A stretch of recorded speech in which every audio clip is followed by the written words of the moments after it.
Good morning, folks. It's Thursday morning. Welcome to our Thursday morning podcast, coming to you an hour earlier today, thanks to Eskom and continued load shedding. I hope you're all doing well, and it's great to be with you again today.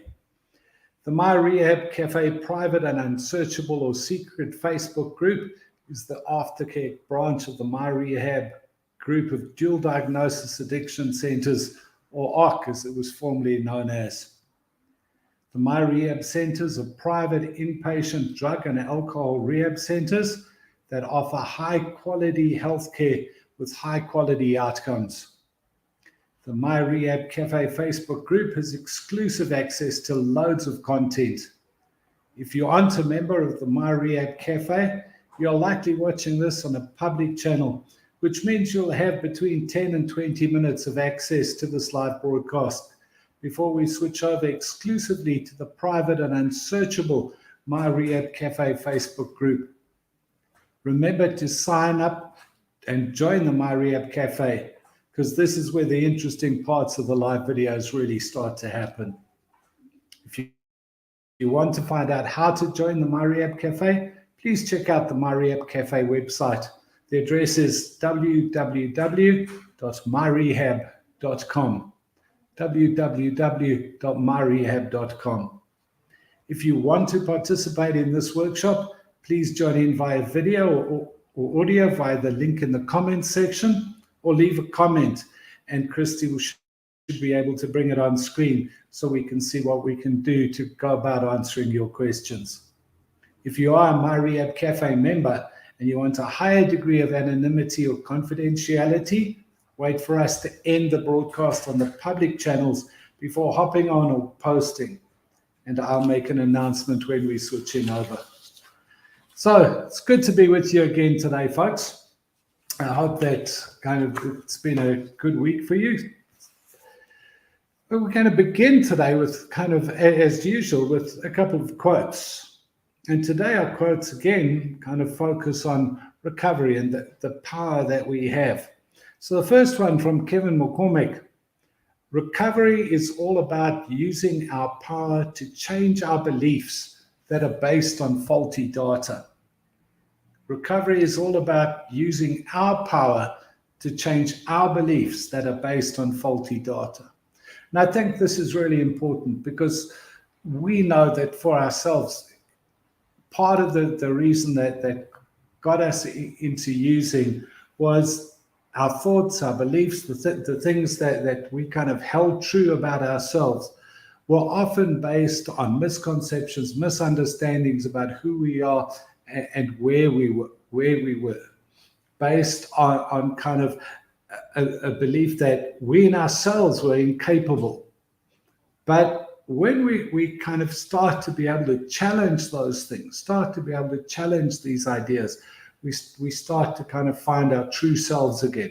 We start to be able to knock away all of that stuff and just find ourselves again. And so, again, we have the power to change our beliefs. And I think it's really important for us to be able to get that. So much of the talk sometimes is about how powerless we are going forward. But often, even in that powerlessness at the beginning, if we really investigate it, we start to find one or two times when we manage to stand up to the power of our addiction, and we can use that to nurture ourselves, to take us forward and to make these changes. And then the second quote from Steve Maraboli: we all make mistakes, have struggles, and even regret things in our past. But you are not your mistakes. You are not your struggles. And you are here now with the power to shape your day and your future. And again, I love this quote, because it's talking about the power that we have within us to be able to make these changes, to move ourselves forward. So often, we find ourselves in this place where we think ourselves small, we think ourselves incapable, but it's really important to be able to own that power and ability we have to make the changes and to take it forward. Is it scary? Sure. Is it difficult? Absolutely. but it's not impossible, because we get so used to the pattern of our life that we were living, that kind of any sort of change, any move away from that is kind of frightening for us. But once we get into this place where we acknowledge our power, where we acknowledge, you know what, I have strength, I have capacity, I have tools to be able to do this, I have support from people around about me. Once we own that power, we own our capacity, that's when we can take things forward. And that's why sometimes the labeling that happens and the words we hear about ourselves from other people really impact on us.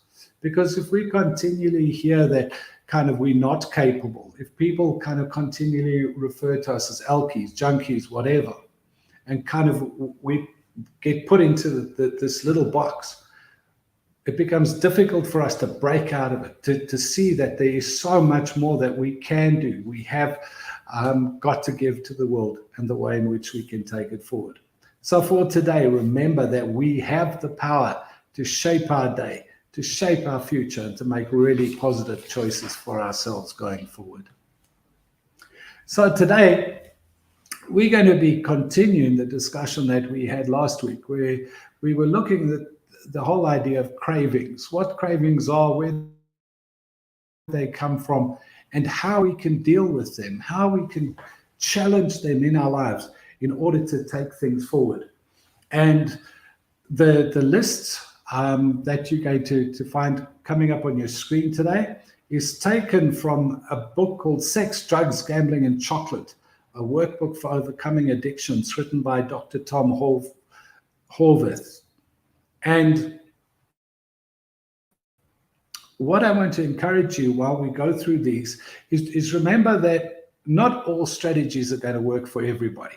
What you need to be able to do is to take these, to take the ones that you believe are going to work for them, try them out, practice them. If they work, fantastic. If they don't work, well, then we try something else. But it's all about kind of building your toolbox, so that when you are faced with urges and cravings, that you're in a place to be able to take them forward. And what we've got is kind of the first 14 are probably the easiest ones to learn and to do. And then there's a couple more advanced ones. And these ones are the ones that maybe require a little bit more self-awareness, a little bit more self-knowledge, and also sometimes a bit more practice in our lives. So again, important for you to know which ones work for you. And when they do work for you, practice them frequently. The more you practice something, the better you become at it. And it's the same in dealing with our cravings. That if we can get into that place where we acknowledge that these are my tools, that this is all part of the toolbox that I carry around with me to make sure that my recovery is on track, that will make a difference. And after a while of practicing and using them, they'll just end up becoming part of our lives, part of the way in which we do things from day to day. We don't even need to think about them because they've become so ingrained in us. So again, as we're going to go through these strategies today, I want you to kind of think which are the ones you practice already, which are the ones that work for you, and then maybe kind of look at these and see, maybe you can kind of try some of these going forward and see which ones work. But before we get into them, another thing I want to say to you is always be prepared to identify what triggers you, where you are going forward, that you're able to kind of identify what's happening. One of the things that I found that over the past years working in rehab centers is that sometimes people kind of will come up with a list and say, well, this is my list of triggers and I'm confident in it. I know that these are them.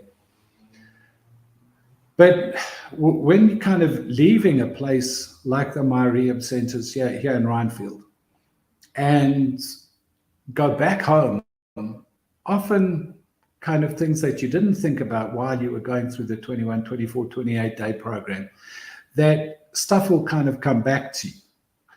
And things that you didn't actually realize were triggers, you kind of start to say, oh, hang on, now where did that come from? Why did I suddenly develop a craving? And one of my clients who's recently left us, I think, is a really good example of this.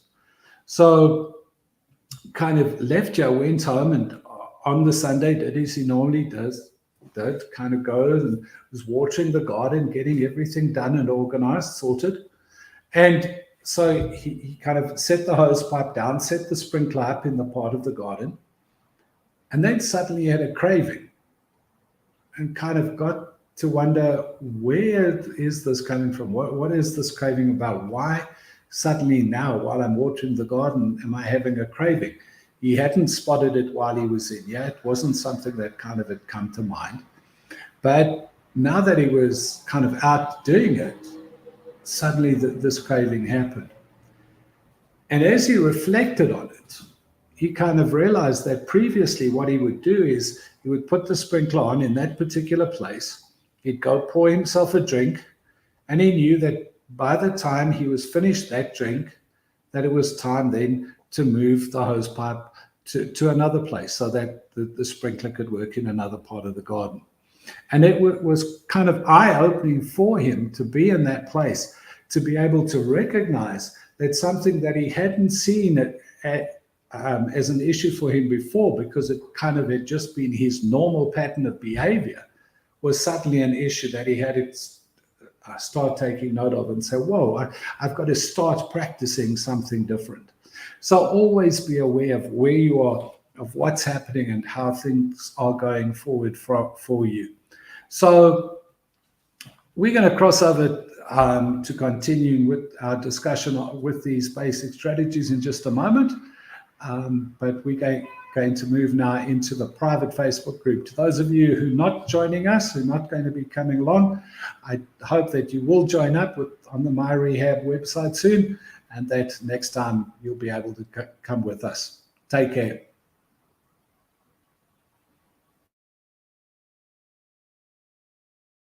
What's up, guys? MyRehab Helper here. I want to tell you about a refreshing approach to a process of self-discovery for anyone that's just left a rehab program for substance abuse issues, for anyone wanting to engage with a community of others on a journey of self-discovery. The MyRehab Cafe initiative is a thriving community focused on sobriety. You'll find that this group is thriving and full of conversations and discussion on what is working for those who are staying sober. Some members have used 12-step programs and others have never stepped foot into a meeting, but they all have one thing in common. They are serious about quitting drinking and leading a better life. New members often express how friendly, open and welcoming the community feels, even more than they expected. We achieve this by fostering a community built on trust and fairness, with policies in place and enforce a no jerks allowed policy. We will make a point of getting you plugged in and connected with the community, and all this with the understanding that you want to be here and the expectation that you will put in the effort and participate in the group. Members gain access to recovery resources like worksheets, online lectures, online Q&A sessions, online discussion forums, online workshops, linking with an accountability partner and the MyRehab podcast. In MyRehab Cafe, you'll get advice and tips from members who have been sober for years, from those who have been where you are. They have a tremendous amount of experience to share, but so do you. We have chosen to grow this group slowly, paying attention to who may be a good fit and who may not be. This group may not be for everyone, and that's okay. Those who realize it's not about what you get from the community, but what you can give, are the ones who we see being the most successful. Those who ask questions, share with others, attend webinars, and get out of their comfort zones are the ones who benefit the most from this private online community. Thanks for listening, guys. MyRehab Helper, over and out.